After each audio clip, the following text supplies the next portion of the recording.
भारतीय फौज ने एक अहम प्रेस ब्रीफिंग के दौरान पाकिस्तान की जानिब से दागे गए और भारतीय एयर डिफेंस सिस्टम की जानिब से कामयाबी से मार गिराए के मिसाइलों का मलबा पेश किया है।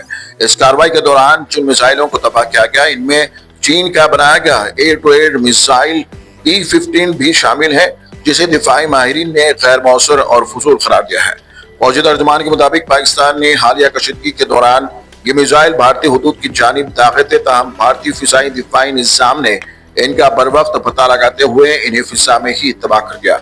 उन्होंने मजीद कहा कि कार्रवाई भारतीय दिफाई निज़ाम की ताकत, मुस्तैदी और जदीद टेक्नोलॉजी की अक्कासी करती है। साथ ही ये भी वाज़ेह किया गया कि दुश्मन के किसी भी जारहाना कोशिश का सख्त जवाब दिया जाएगा।